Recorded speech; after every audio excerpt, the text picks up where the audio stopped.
Okay, so tonight this is part three, and those of you who've been around me or been on Bible studies that I've led know that it doesn't take much to send me off in certain directions, and where we are tonight. I started 2 weeks ago talking about the 10 times, and of course we'll cover more than 10, but the 10 times that God said that Israel tempted him in the wilderness. So we're going to continue with that tonight.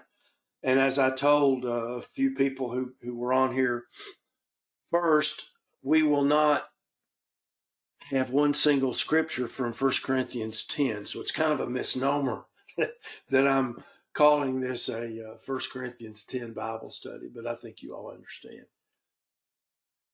Okay. Our first, I hadn't talked about this in a while, and you know what? I've got to change that. That's still Hebrews. Here is our web page that Michael has set up for us, and I have already hit record, so there we are. Okay, so continuing with this study, we're going through the 10 temptations of God and more by the Israelites. And so we're going to start tonight with Exodus 20, and this is where we find the 10 Commandments, which is one of the places where we find the 10 Commandments all written all at the same time. I'm going to mention this first one. God was telling Moses, here are the 10. By the way, the word commandments is not, it's what we call them. It's the Hebrew is the 10 words. And so in Exodus 20, it says God spoke all these words and said, and he gave the first commandment, which is, you're not going to worship anyone but me. And I don't think we've talked about this too much, but there apparently are gods with little g's, many of the nations in the world, and they're apparently demons. The word Elohim is used, even though we use the Elohim for the one true God, but the word Elohim also works for these little gods. And if you go back in the book of Daniel, you can see where there were demons that were keeping, I can't remember if it was Michael or Gabriel, from getting to Daniel for 3 weeks. And it took both of them, Michael and Gabriel, to allow the one angel, I can't remember which one, but to go and finally get to Michael. And there are gods, apparently, we call them demons, that are the little g gods of some of the nations in the world. And I think you can prove that biblically. Not going to do that tonight. It might be a good Bible study for us to have sometime. But anyway, God said, look, the very first thing is you're going to worship me. You're not going to worship any of these other gods. You're not going to have any idols and so on in front of me. But the people were afraid of God's voice. This is where God was actually speaking, in his thunderous voice from the mountain, and the Israelites were scared to death. In Exodus 20, verse 19, it says, and they said to Moses, you speak to us, please. We'll listen, but please don't let God speak to us lest we die. It was such a powerful sound that they were hearing that it absolutely frightened them. So in Exodus 20, verse 22, Yahweh said to Moses, thus you shall say to the... See, so God understands that the people don't want to hear his voice, that they're scared. And so he said, okay, Moses, I want you to talk to the children of Israel. Here's what you're going to tell them. You shall not make with me gods of silver, neither shall you make unto you gods of gold. And I can't help but chuckle when I read verse 23. And I, I have to say, were they not listening? Because they forgot it pretty quickly. So God continued speaking through Moses in chapter 21. He said, now these are the judgments which you shall set before them. And I'm not going to go through them, but if you go back and you read chapters 21, 22, and 23, you will find the judgments that God is talking about, that he gave to Moses to tell the Israelites before Moses came up on the mountain, the second, third, or fourth time, whatever it was. And it wasn't until chapter 24 that Moses actually did go up the mountain this time. And we've talked about this before, not with this Bible study, but Moses went up and down the mountain, I can't remember, 5 or 6 times. So Moses in chapter 24, he's going up the mountain. It says, Yahweh said to Moses, come up to me into the mount and be there, and I'll give you tables of stone and law and commandments, which I've written, that you may teach them. Now, Moses was up there. We'll get to this in a minute, but he was up there for 40 days. And he didn't eat or drink anything while he was up there. Now God must have given him some supernatural assistance there, because you can't go without water for 40 days. But Moses was able to. And in verse 18, it says Moses went into the midst of the cloud, because God had covered the cloud with his being, if you will. And it says he got him up into the mount, and Moses was in the mount 40 days and 40 nights. Now, while Moses was on the mountain, God gave him instructions for just about everything. Everything you read in the first 5 books of the Bible, I think without much of an exception, was given to Moses during this 40 days. And Moses must have had a fantastic memory, because he remembered all of it, and he brought it down, and he wrote it in a book. He wrote 5 books of all the instructions that God gave him, and he said, I want you to pass this along to the Israelites. In chapter 32, we read about the next time Israel tempted God. Now remember, we're going down the line of times that Israel tempted God, and boy, they really did it this time. I mean, big time. When the people saw that Moses delayed to come down out of the mountain, the people gathered themselves together unto Aaron. Okay, so they came up to Aaron and they said, Aaron, hey, look, you're Moses' brother. You're a big dog. We want you, and you're also good working with your hands. We want you to make us gods, little g, which shall go before us. For as this man Moses, we don't know if he's still alive. He's been gone 40 days and 40 nights, and we saw he didn't take any food or drink up there with him. No water. We don't know what in the world has happened to him. So this event was very shortly after Aaron was told that he and his descendants would be the priests of God. We call it the Levitical priesthood, but a part of the Levitical priesthood, Aaron was a Levite, but a part of that was that Aaron was to be the high priest, and his descendants, only members of Aaron's family, could be priests. The rest of the Levites, the rest of the family, they did work for God, but only Aaron's descendants could be priests. Exodus 28:1 says, now I want you to take Aaron, your brother, telling Moses and his sons with him, from among the children of Israel. Why? That he may minister to me in the priest's office. And Aaron, Nadab, and Abihu, Eleazar, and Ithamar, Aaron's sons. And if you remember, or I'm sure you remember, Nadab and Abihu were killed for offering strange fire. There's lots of different theories as to why they were killed, but they disobeyed God in a very bad way. So before this right here, before the golden calf was constructed, God gave Moses the 10 commandments that were written on stone. Exodus 31:18.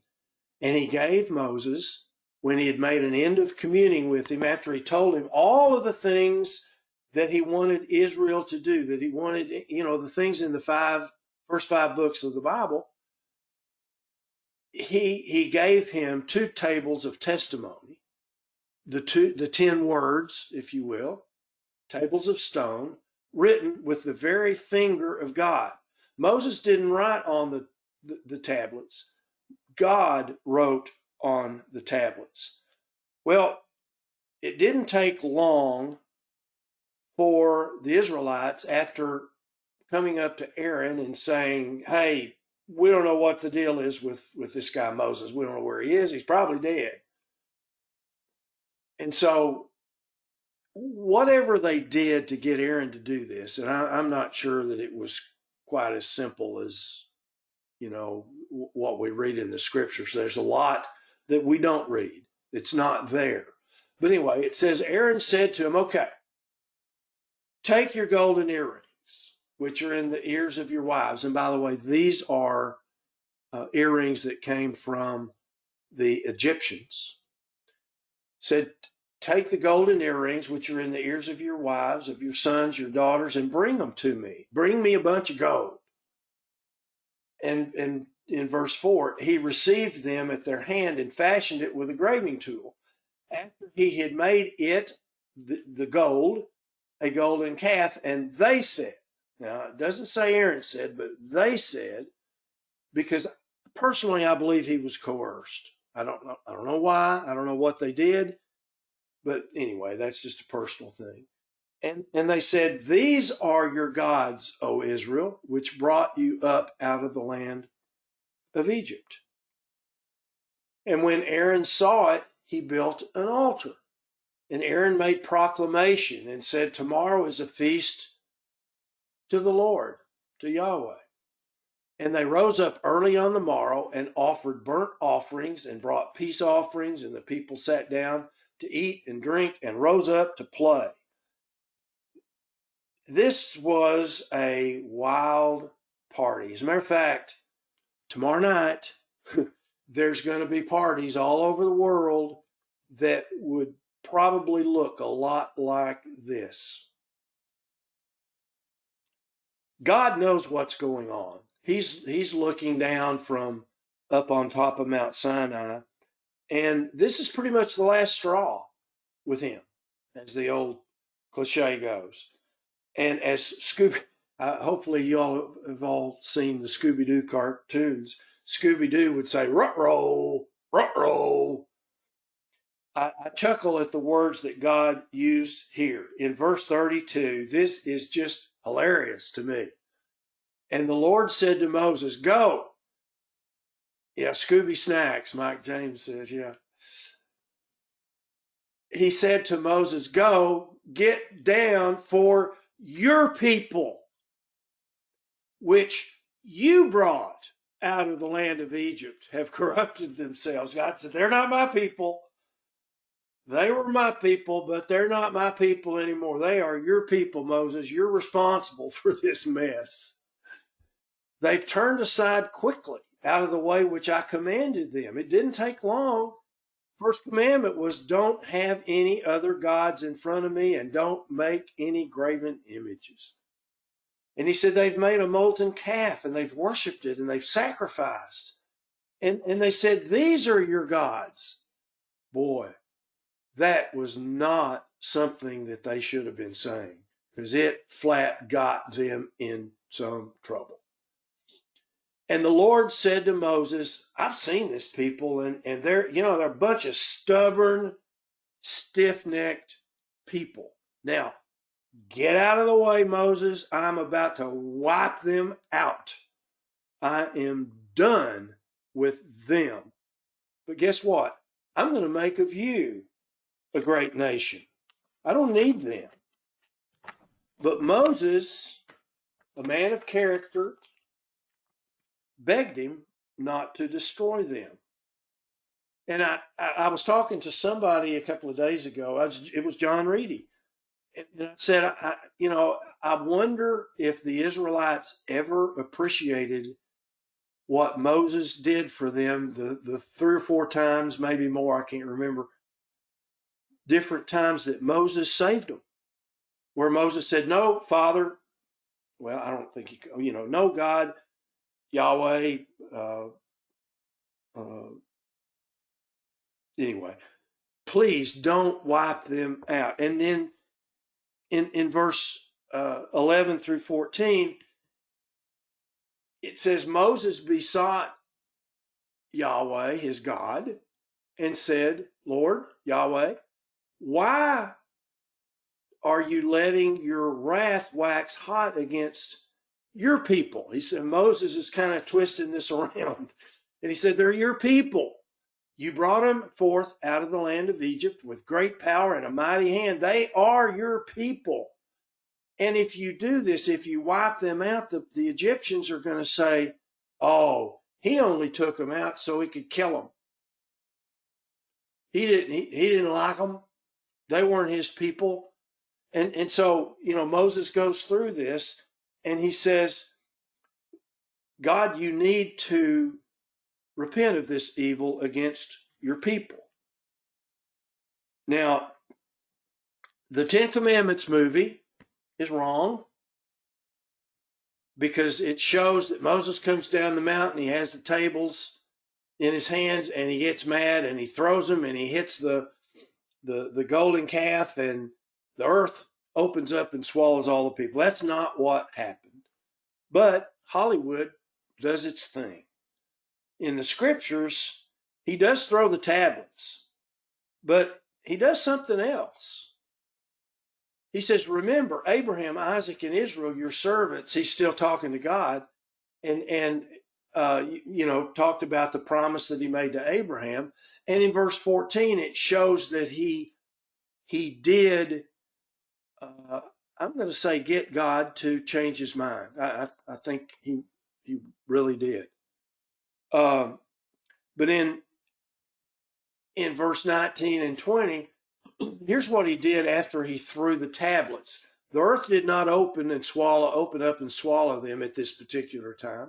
It says it came to pass as soon as he came near the camp, he saw the calf and he saw the dancing, and Moses now waxed hot. And he cast the tables out of his hands and broke them beneath the mount. And here's what he did. He took the calf, which they had made, the gold, and it probably had jewels and things on it, and he melted it down, and he ground it to powder, and put the powder in water, and made the children of Israel drink of it. And so Aaron, another funny comment that was made, and the King James doesn't do this justice. I'm going to show it in the NASB. I said to them, whoever has any gold, let him tear it off. So they gave it to me. I threw it in the fire, and out came this calf. I didn't do a thing, Moses. I was innocent. All I did was throw the gold in the fire, and out came this calf.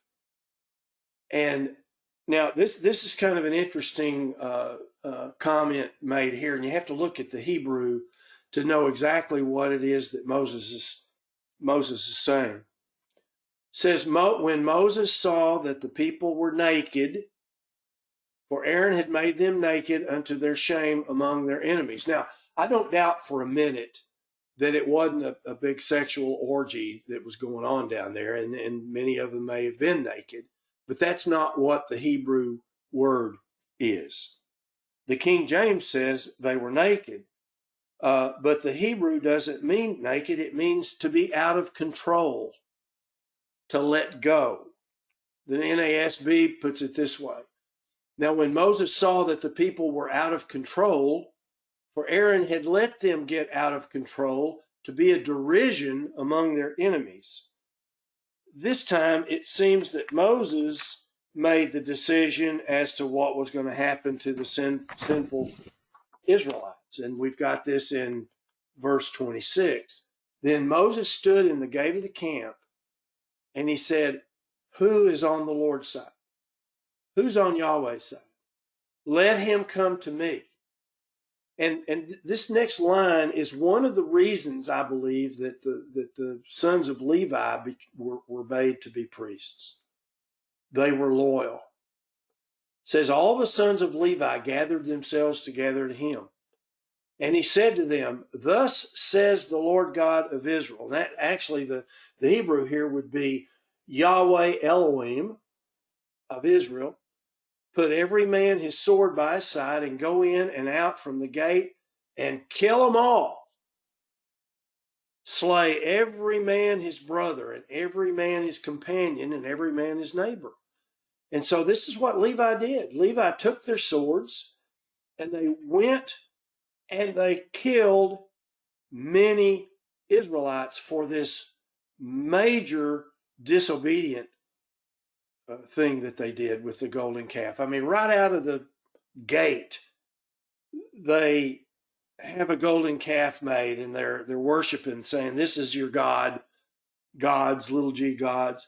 And verse 28 says, "The children of Levi did according to the word of Moses, and about 3,000 men died that day."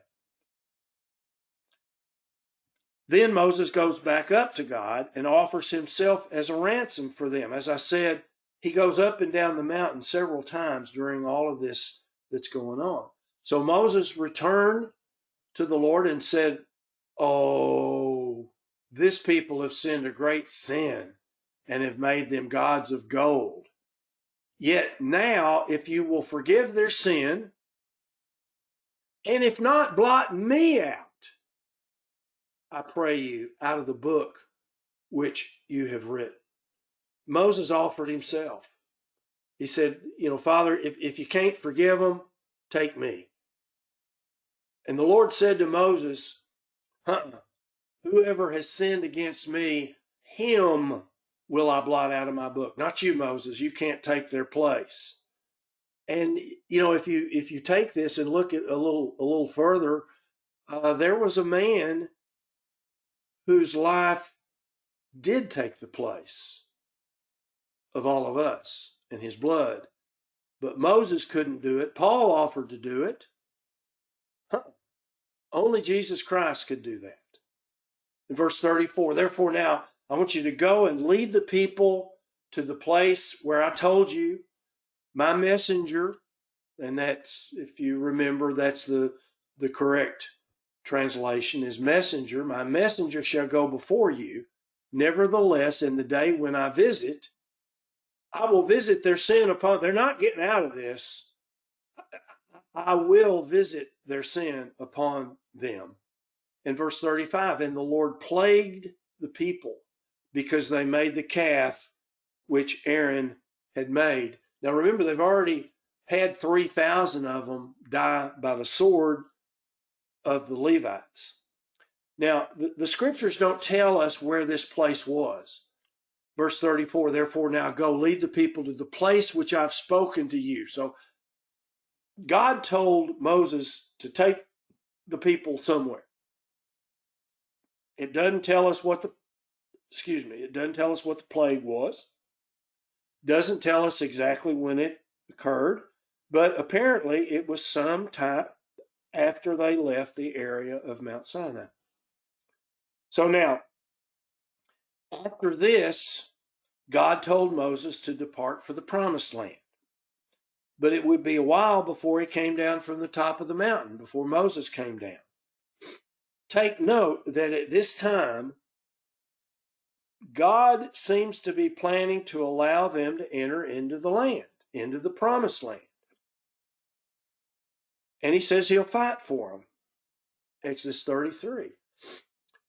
And the Lord said to Moses, depart and go up there.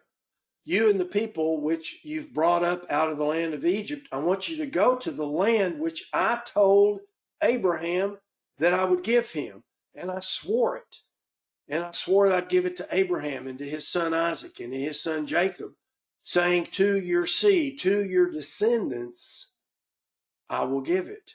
And I will send a messenger before you, and I will drive out the Canaanite. He says, God says, I'm going to run these people out of town. You're not even going to have to fight much. I will send a messenger before you. I will drive out the Canaanite. I'll drive out the Amorite. I'll drive out the Hittite, the Perizzite, the Hivite, and the Jebusite. I'm going to drive all of these people out of their land. And you're going to come to a land that flows with milk and honey. It's got the best crops. It's got great water. The plants are going to grow themselves practically. For I will not go up in the midst of you, because you're a stiff-necked people, lest I consume you in the way. Now Moses was up on the mountain with God for 40 days and 40 nights. Exodus 34, it says, and he was there with the Lord 40 days and 40 nights, and he didn't eat any bread, he didn't drink any water. And he wrote on the tables the words of the covenant, the 10 commandments. And I'm thinking that this is the second set. That God himself wrote with his finger on the first set. I think this is speaking of the second set. Does anybody have a comment on that? By the way, I don't mean to dominate this whole conversation. You all are welcome to jump in anytime you want to.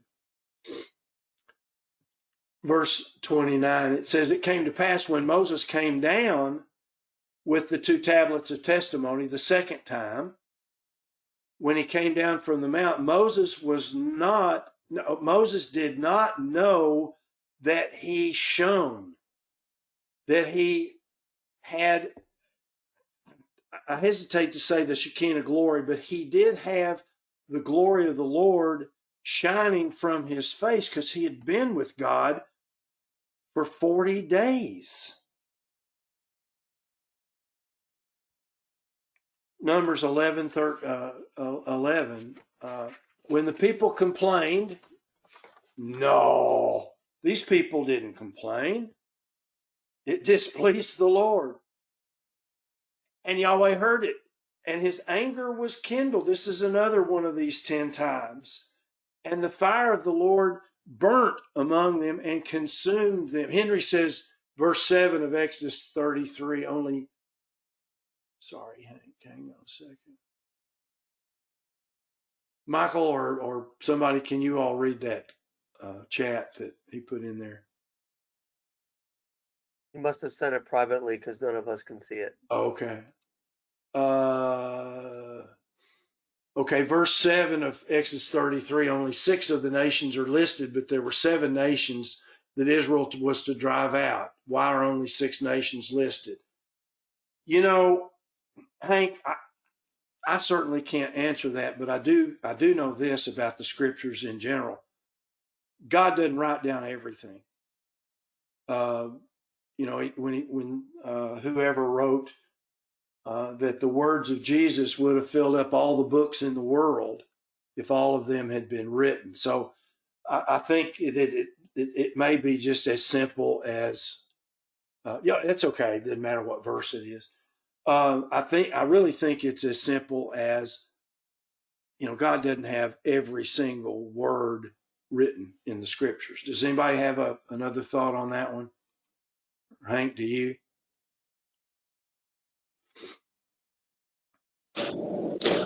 No, I just thought it was interesting.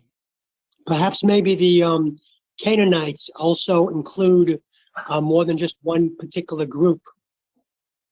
I always was taught that there were 7 nations that they had to kick out or replace, but I only see 6 listed there. So Yeah, maybe the Canaanites is just more than one particular group. could be. And by the way, I'm jumping way off into a whole different subject here for just a second. When Paul went to oh man, I'm about to get myself in trouble. Never mind, forget that. I'll look it up again and come back. But the Canaanites were descendants of the people of one of the islands that Paul visited. I can't remember which one it was. Anyway, y'all can look it up. Anyway, so Hey, Skip. yep, Yeah, I got a note in my study Bible about that question. You want me to read it real quick? yeah, please, Mike. It's going back to Exodus 3:8, and it's saying the traditional and proverbial description of the hill country of Canaan in its original pastoral state.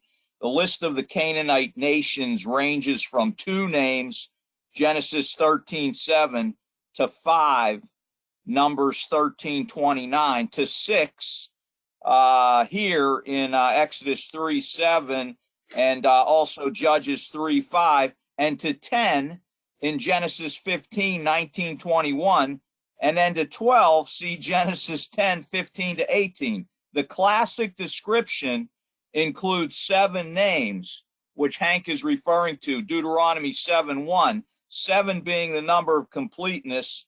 And then it tells you to see the references under all these scriptures. I don't have time to go to all those references, but maybe there's something just with, numbers not being literally understood there, that there are various amount of nations there, and at some points they're mentioning some and some they're mentioning others. There's a lot of different things going on with numbers in the Bible. Yeah, and your mention of 7 there, the number of completeness, it may be that, he's saying all of them, and it's up to 12, right? That was the Yeah, yeah. yeah. Okay. All right. Well, thanks, Hank, and thanks, Mike. Um, okay, so it says the fire of the Lord burnt among them and consumed them that were in the uttermost parts of the camp. And the people cried to Moses, "Hey, Moses, get us out of this." And when Moses prayed to the Lord, the fire was quenched. And he called the name of the place Taberah, because the fire of the Lord burnt among them. And God several times sent plagues, and he sends some snakes in with a fiery bite. I always thought that was a poison, that felt like fire. It burned, but it could have been fire, and the so the people cried to Moses, and so Moses prayed, and God stopped it. Now, here's another time that we're about to hit in Numbers where the people griped and moaned and groaned and complained and tempted God. Numbers 11:4. When the people complain, and this, I'm sorry, I've already done that one. That's because my clicker is stuck. There we go. And Numbers 11:4-6 says, the mixed multitude that was among them fell a lusting. It's interesting. They fell a lusting. And the children of Israel also wept again and said, "Hey, we're hungry. We want something to eat. We remember the fish which we ate freely in Egypt." They kept wanting to go back to Egypt, which was insane. They were slaves. They were working 7 days a week. And they said, "Look, we remember the fish which we ate in Egypt freely, and the cucumbers and the melons and the leeks and the onions and the garlic." I hope they didn't eat garlic straight. I hope they seasoned their food with it. "But now our lives are dried away, and there's nothing at all besides this." What's it? That's the Hebrew for manna. What's it? They were already tired of manna. I didn't go through the manna falling and all that. We talked about that last week. But now our soul is dried away, and there's nothing at all besides this manna. Ugh. Numbers 11:10. Then Moses heard the people weep throughout their families, every man in the door of his tent. And the anger of the Lord was kindled greatly. And Moses was upset with them too. And Moses says something kind of interesting. He says a lot of interesting things to God. Moses felt that he could talk with God, the Almighty God, freely. And he did. And he argued with God. You know, I'm not sure I'd want to take that on. But Moses and God had a relationship. And so he said, he reverses what God had said to Moses earlier here in Numbers 11:11. And Moses said to the Lord, well, why are you blaming me? And you know, surely I found favor in your sight. And why are you laying the burden of this people on me? Hey, it ain't my fault. They're not my people. They're your people. And in verse 14, he says, I can't handle all of this alone. It's too heavy. And if you're going to make me continue to deal with these people, just go ahead and kill me. Please, I pray you. Out of hand, if I have found favor in your sight, please don't make me have to put up with these people. So God tells him here that he's going to delegate some authority to 70 others. And this is when he set up the system of the 70 elders and so on. He said, you know 70 men of the elders of Israel who are good leaders. I want you to bring them into the tabernacle of the congregation. Now, the tabernacle had already been built. They've left Sinai. They're out in the desert, that they may stand there with you. And I'll come down and talk with you.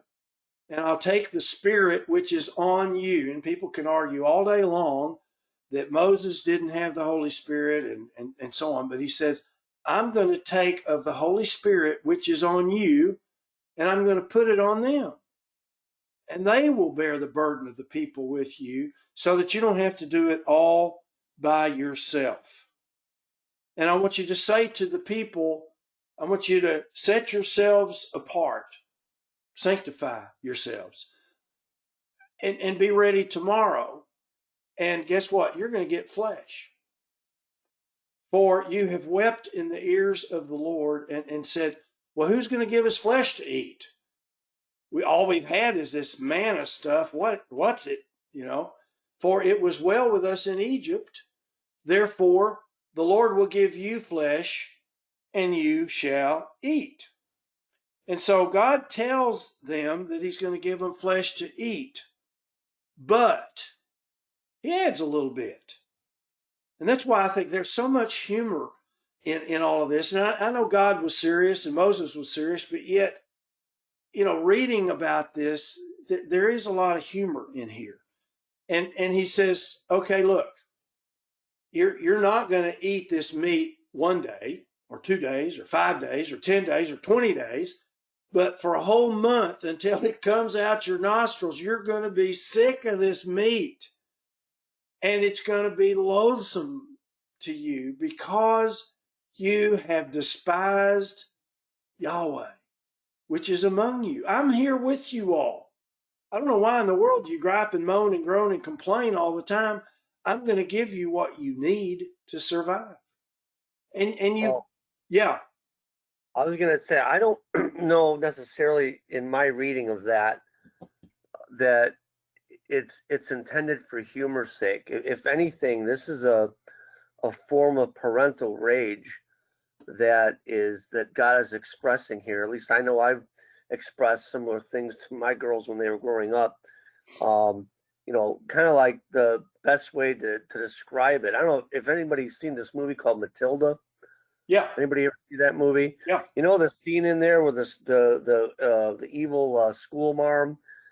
is yelling at because the boy ate a piece of her chocolate cake, and she tells him that she has a whole other gigantic cake made, and says that he's got to eat the whole cake in front of her because she took one of her pieces. Yeah. Remember that scene? I almost think that that's kind of what this is like, where, oh, so you want meat, do you? What I'm giving you is not good enough. Well, okay. And that's the thing with God. He's always going to give them what they demand, even a king. All right, I'm going to give you meat. I'm going to give you meat, so you'll shut up. I'm going to give you so much meat, you're going to eat it till it comes out your nose. So it's one of those types of kind of a, not for humor's sake, but kind of a parental anger type of a thing. He's going to give them what they want, but he's going to give it to them in such abundance that it's going to end up being their doom. Which, of course, when you read further on, it is. Yeah, I agree. What I was saying was, I think it's funny. I don't think God thought it was funny. He was rather put out with them. I mean, goodness gracious, how many of the temptations are we already through that God said, they've tempted me these 10 times, and I think we're covering those, but we're also covering some more. So yeah, you're exactly right, Michael. He was not laughing about this. Verse 31, and there went forth a wind from the Lord and brought quail from the sea and let them fall by the camp, and so on. And it says, and they were 2 cubits high. What's that, 36 inches? Isn't a cubit like 18 inches? They were 36 inches deep. That's how many quail they sent. And the people stood up all that day and all that night and the next day, and they gathered the quails. They worked themselves to the bone. He that gathered least gathered 10 omers. I don't know why that H is there, 10 omers. And they spread them all abroad for themselves round the camp. Now, I like fried quail, love fried quail, but I don't know if I want this much fried quail. And I don't think they wanted, like what Michael was saying. He said, you're going to eat these until they come out your nostrils. So do you know how long a period of time it has been that they had been eating nothing but manna up until the time that this quail was dumped on them? Do you have a time frame? Seems 6 weeks jumps in my head, but I'm not sure about that. Somebody else have a number? I thought it was years that they'd been eating manna, but it happened. Okay. So my thought being that if you're on a specific diet and it's without meat, but you have all the nutrients you're being provided, like let's say you go on one of those liquid things they give you when you're in a nursing home. I can't remember what those are called. Those protein shakes that they give you. Yeah. And that's all you can eat. So I mean, if God's providing you in this manna all the nutrients to keep them going, and you're on that diet for a lengthy period of time, your body gets adjusted, and out of the blue, you start eating meat or steak. That's going to have a massive negative jarring effect to your system. To go from I mean, I don't know how many of us here, I haven't eaten pork in decades, but if you ever have any on accident, your body does not like it. Right. To be. Yeah. We don't need the details, but you're exactly right. And I never had thought about that before, that they'd been eating this manna for, and I don't know. I'm sure you're right, Michael. I had never really thought about it. And all of a sudden, they're eating solid meat.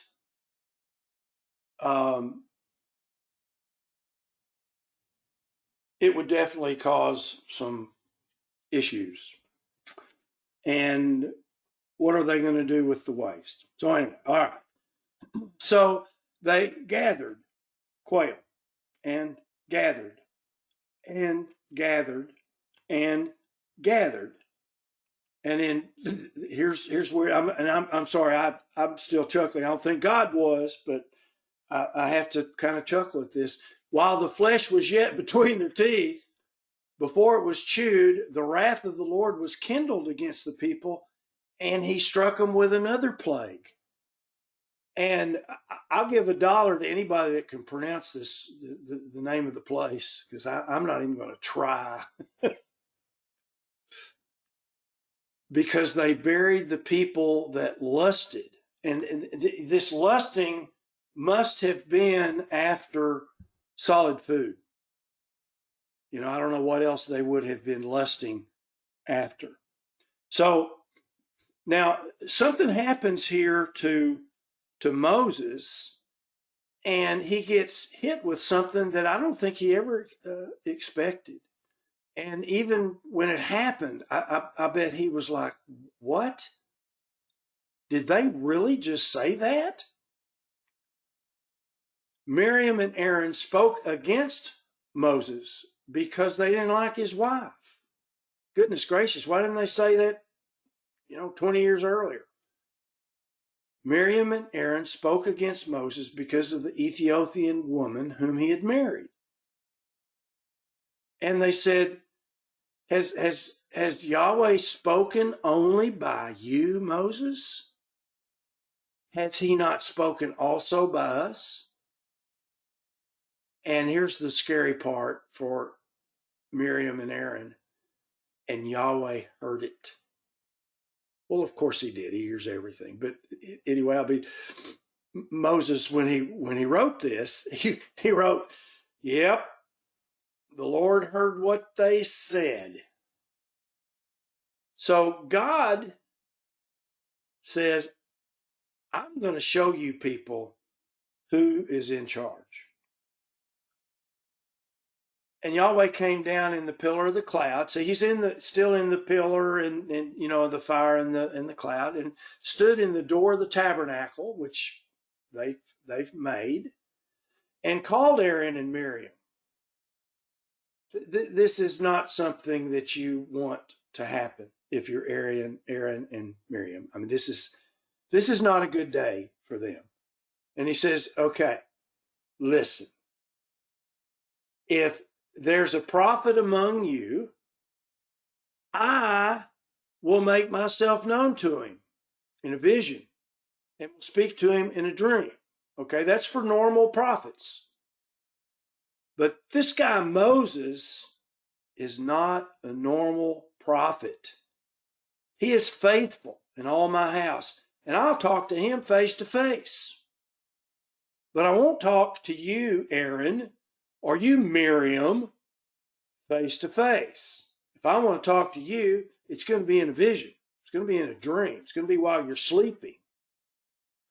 But he says, with Moses, I'll speak to him mouth to mouth, even apparently, and not in dark speeches where you have to try to figure out what I'm saying. And the similitude of the Lord shall he behold. Wherefore then were you not afraid to speak? Why weren't you afraid to speak against my servant Moses? You know he's my man. What is wrong with you people? And the anger of the Lord was kindled against them, and then he left. And so Aaron and Moses are standing there going, Ruh-roh, what have we done? And the cloud departed from off the tabernacle, and behold, Miriam became leprous, white as snow. And Aaron looked on Miriam, and behold, she was leprous. Now, I'm going to jump out on a limb here, and I'm going to put the saw between where I'm sitting on the limb and the tree, but I'm going to bet that God did something to Aaron too. It's just not written down. Everything isn't written down. But, I don't think that God would have just done something to Miriam. So anyway, that's just my thought. And so because Miriam was was a leper, she was shut out from the camp for 7 days. That's what God had told Moses to do with people that had leprosy. And the people journeyed not until Miriam was brought in again. So until her 7 days, it's sort of like COVID, isn't it? Numbers 21. And so after Miriam was cured of her leprosy, they journeyed from Mount Hor by the way of the Red Sea to compass the land of Edom. And this, I should have put a map in here, and I apologize. And the life of the people was much discouraged because of the way. It was a hard way. I mean, it was not easy travel. And guess what the people did? They spoke against God, and they spoke against Moses. Not the first time. And they said again, you know, why in the world did you bring us out of Egypt? Everything was great when we were in Egypt. And you brought us out, so we die in the wilderness, for there's not any bread, not any water, and we hate this manna. Like Michael said, it may have been 2 years that they were eating manna, and they were sick of it. And so God, he's fed up with them again. And he sent fiery serpents among the people, and they bit the people, and much people of Israel died. And like I say, that sounds like poisonous snakes. It, may not have been, but the people did die. Trying to catch up in my notes here. Okay, up till now, God is planning on Israel going into the promised land, isn't he? He's moving them in that direction. And so they get up right to the edge of it. And I apologize for not having this map. But his plan to take them into the promised land is about to come to a screeching halt.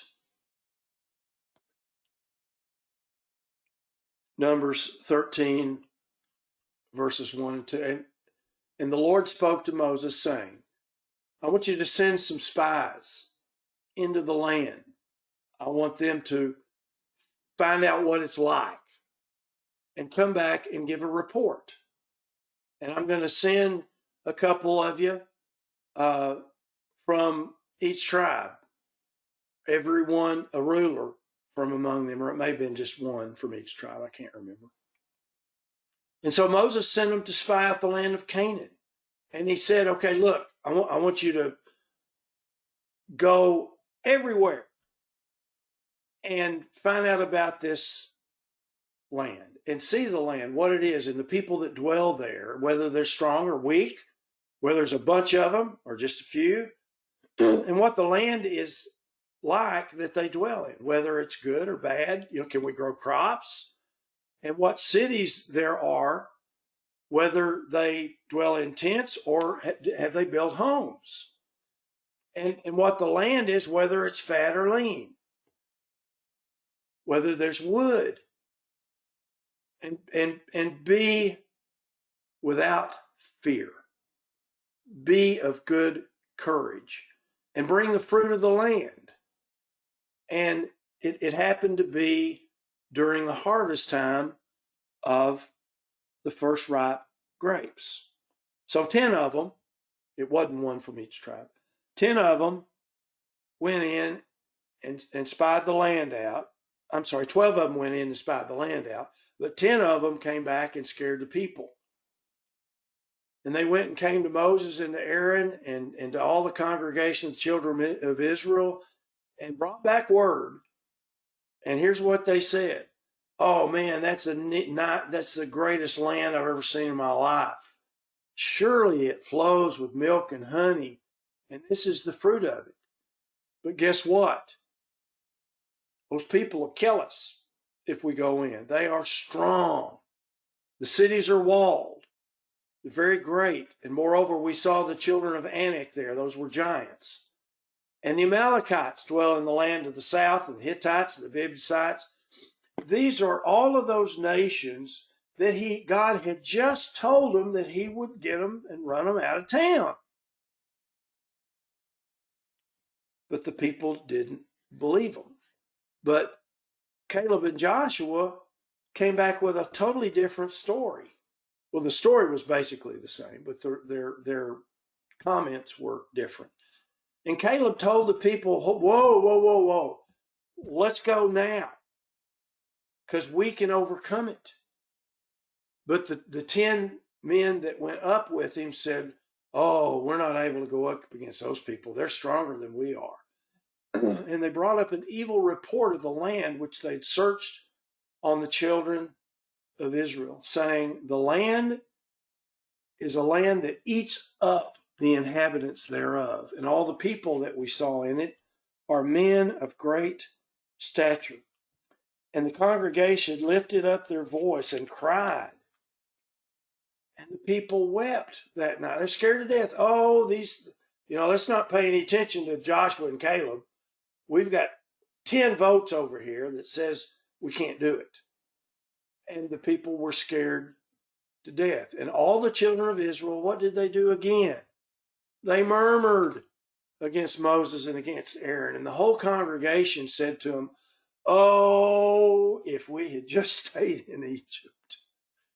I'll bet God was sick of hearing that phrase. I'll bet Moses was sick of hearing that phrase. We would have been fine living in Egypt. We would have gotten to eat every day. Yeah, we would have died, but that's better than dying in this wilderness and getting beat up by these giants and killed by these and beheaded and, all of these. And why has Yahweh brought us to this land? To fall by the sword? That our wives and children should be prey? Oh man, it would have been so much better for us if why don't we just turn around and go back into Egypt? Egypt was great. Egypt was wonderful. And the people made it worse. They thought to choose a leader to replace Moses. Bad move. Rut-row. Numbers 14:4. Excuse me. And they said one to another, "Hey, let's put somebody else in charge and let's go back to Egypt." Because Egypt was so nice. Our memories are not, we're human beings and our memories are not real good. And sometimes we want to go back into a situation that was worse than where we are now, but grass is always greener, even though it's old grass. But Joshua and Caleb said something like this, and I'm paraphrasing here. If God is with us, who can be against us? And that's what it says in these next verses. Joshua, the son of Nun, and Caleb, the son of Jephunneh, which were of them that searched the land. They were part of the 12. They ripped their clothes, and they spoke to all the company of the children of Israel and said, "Look, this is a great land. This is a land that God has promised to give the descendants of Abraham, and that is us. If Yahweh delights in us, then he'll bring us into this land and he'll give it to us. He'll run off all of those other nations like he told us. And it's a great land. It's a land which flows with milk and honey. Don't rebel against God. Don't fear the people, for they are bread for us. They're nothing when God is with us. Their defense is departed from them, and Yahweh is with us. Do not fear them." But did they listen? No. All the congregation bade stone them with stones. We got to get rid of these guys. They're saying stupid stuff, like they think God's going to go in there and move these people out of the way for us. And the glory of the Lord, the Shekinah glory of Yahweh, of the Lord, appeared in the tabernacle of the congregation before all the children of Israel. And God again says he will destroy Israel and start over with Moses. How many times is that? And Yahweh said to Moses, how many times are these people going to provoke me? I'm sick of them. How long will it be before they finally begin to believe in me for all the signs which I've shown them among them? All of these signs, all of the things that I've done since they were back in Egypt. I'll tell you what I'm going to do. I'm going to smite them with pestilence. I'm going to disinherit them. And I'm going to make, Moses, I'm going to make of you a greater nation and mightier than they. Because all those men which have seen my glory, they've seen my miracles, which I did in Egypt and in the wilderness. And this is where this is all coming from. And they've tempted me now these 10 times. And they won't listen to me. Surely they will not see the land which I swore to their fathers. Not a single one of them that provoked me will see it. How long am I going to put up with this evil congregation which murmurs against me and gripes and moans and groans and complains? I've heard these murmurings. I've heard them complain, which they murmur against me. Here's what I want you to tell them, Moses. As truly as I live. In other words, I swear this, says Yahweh, as you have spoken in my ears, so I will do to you. You said that if you went into this land, your carcasses would fall. Guess what? That's what's going to happen. You are going to die in the wilderness. Every one of you that was 20 years old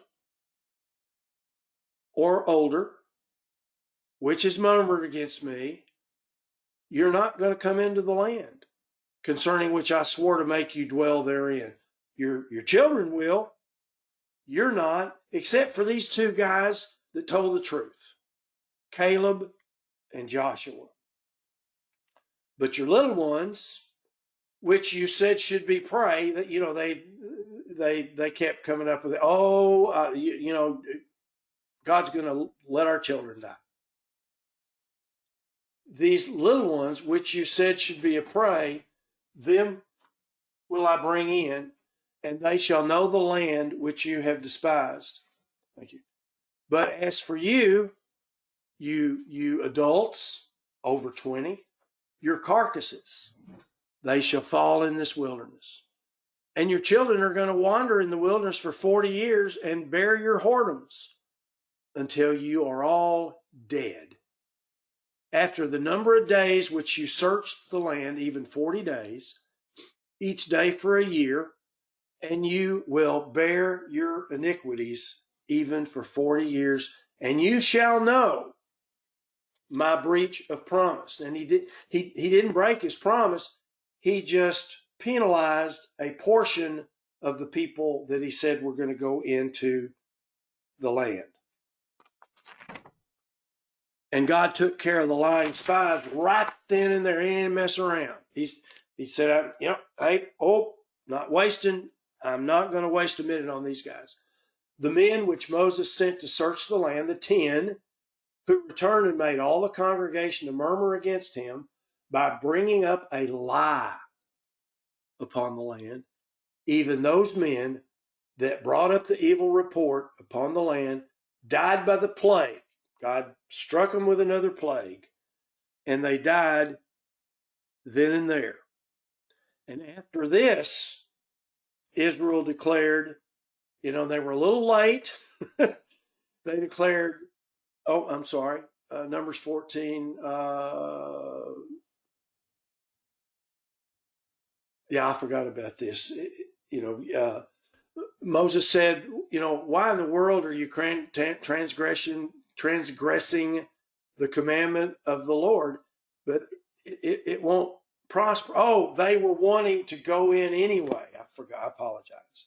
They decided that they could go in and beat the Amalekites and beat the Hittites and beat the Canaanites. We don't need God. Actually, they said, whoa, God will be with us. He's just kidding. And Moses said, whoa. Why do you transgress the commandment of the Lord? He said, you're not going in, but it shall not prosper. Don't go in there, for Yahweh is not among you, that you be not smitten before your enemies. For the Amalekites and the Canaanites are there before you, and you're going to fall by the sword because you're turned away from the Lord. Therefore, the Lord will not be with you. Pretty good warning. They didn't listen. they presumed they presumed to go up to the hilltop. Nevertheless, the Ark of the Covenant and Moses didn't depart out of the camp. Then the Amalekites came down, and the Canaanites, which dwelt in the hill, and smote them, and discomfited them, even unto Hormah.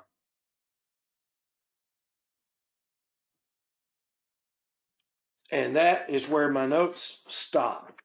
So next week we will continue on with part 4, and it will also be some of this same stuff. We're going to be in 1 Corinthians. We're actually going to get to 1 Corinthians 10 here in a week or two.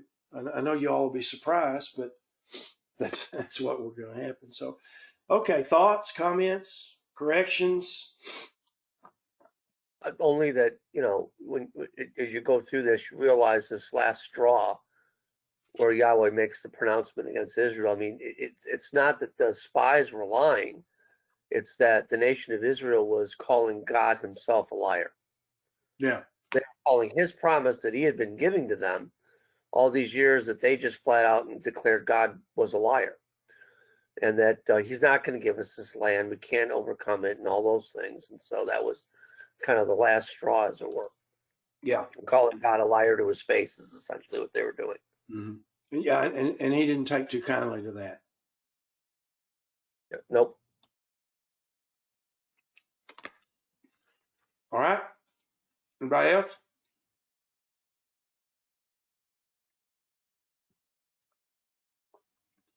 Okay, I'm going to stop recording.